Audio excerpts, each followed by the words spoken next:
Alright, so I'm back and I'm here to talk to you about the Afterparty Season 2. Has there been another murder? Actually,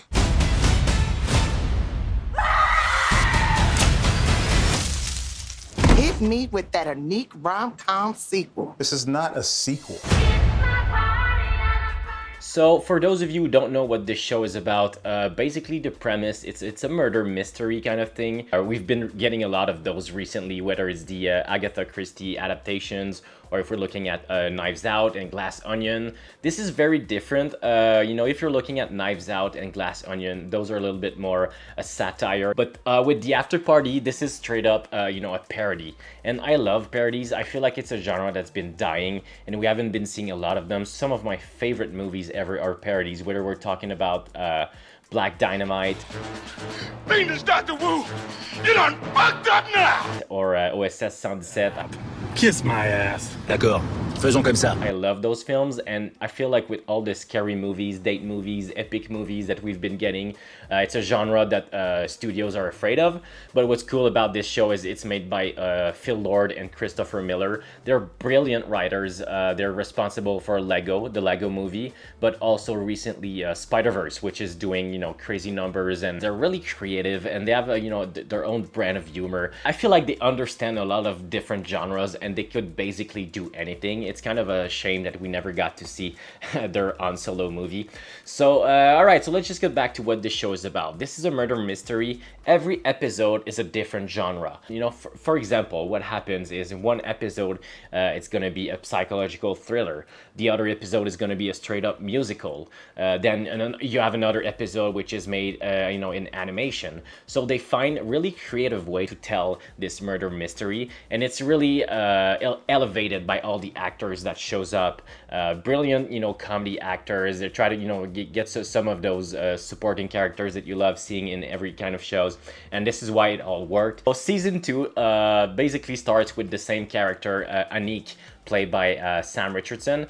He's a really fun actor. I loved him in Werewolves Within, which is based on a video game, but he's a really funny actor, and he was good in the previous season, and now some characters are coming back. I'm talking about Tiffany Haddish. Everyone brings their own brand of humor, their own personality, their own touch to the show, and I feel like this is why season 2 so far is working. So I have only seen the first 2 episodes. They're going to be dropping on July 12th on Apple TV+. So this is why I've decided I'm just gonna watch these 2 and share my experience with you about how I felt about them. So let's get right into it. This is not really a spoiler. I don't want to, part of the surprise is kind of like discovering what every episode is going to be about, what genre they're going to explore. So I don't want to say too much, but the first one, it's a wedding, so it's really, it starts with a rom-com. I'm just going to say it. Me with that unique rom-com sequel. This is not a sequel. So my overall thoughts about season 2, well, the first 2 episodes, I really like them. It's extremely funny. It's refreshing to have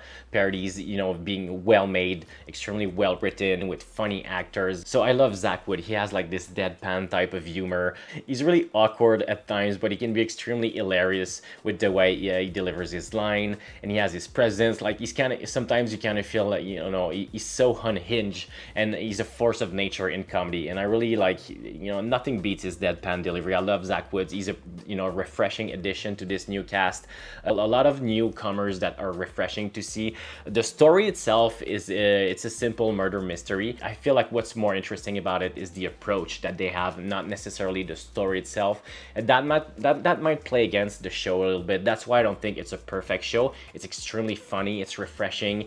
It's light and breezy. You watch one episode and you're kind of like already looking forward to what's going to be coming next. So I love that aspect about the show, but it's not always in the service of the story. But you know what? I do not care. It's fun to watch. It's fun to see how they experiment the different genres, what their approach is going to be. I'm already, I already started the 3rd episode, and when I saw what they were doing, I said, all right, I can't talk about it. I'm just going to hit pause and talk about the first 2. But I feel like every episode is going to have something more to offer. And from the first 2 I've seen, the first one is a rom-com. The second one is a period piece. they're all super well made. The best parodies, I always say that, but the best parodies are made out of love of the material that you're making fun of. So if you don't understand what you're making fun of, you're gonna make a terrible parody. But if you do understand what's funny about a period piece or a psychological thriller, and if you know how to make them, your show is gonna be interesting. And this is why the Afterparty works for me. And the same thing seems to be carrying on this second season, because what I've seen so far, it's super smart. Well, I mean, you know, they don't go to a too high level of satire or parody. I didn't feel like it was too much of a commentary like you're seeing in Glass Onion. This is a little bit more refrained, or a little bit more laid back. It's a wedding, so once again there's some celebration there. Some people are having fun, there's some laugh, there's some music, but there's also a mystery, there's a murder, and you can't trust anyone. And what makes it cool is that everyone brings their own personality in it. Tiffany Haddish, not everyone likes her. I just like her in general, but her character in the Afterparty is really cool, and it was nice to see her coming back. Lord and Miller, you know, brilliant writers. Their comedic timing are always on point. I feel like there's some low-key hilarious moment or line that, you know, they're just gonna drop low-key, and you're not kind of, wait, did they just really said that? That's what's really fun about parodies, smart parodies, is you're gonna watch it and sometimes you forget you're watching a parody. You're like immersed into the genre that the writers and the directors are presenting to you, and then there's this joke that's just gonna, like, it's gonna catch you off guard and it's gonna make you laugh out loud. And that happened a lot in that show. I was surprised how much I laughed. One of this show's greatest strength is the ability to not take itself too seriously, whether it's in the writing or some of the performances in the movie. Everyone seems to be having fun and they don't take themselves too seriously, and I feel like this is refreshing in some kind of way.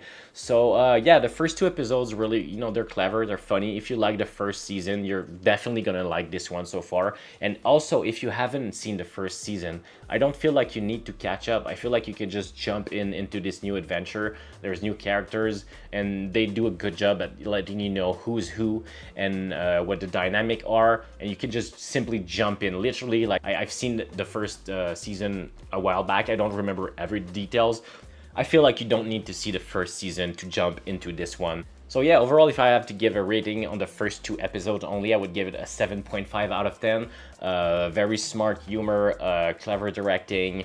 It's not too glamorous, it's not too flashy. There's nothing spectacular about it, but it's a fun watch that I would recommend watching if you want, you know, something light, you know, to entertain you. Because of the fact that there's a different genre being introduced in every episode. There's literally there's literally something for anybody in this show. So that's why I would, you know, recommend it to basically everyone. Is it perfect? Is it fantastic? I wouldn't say so, but fuck, it's good. That's my review. Fuck, it's good. Put it on the cover. Cheers.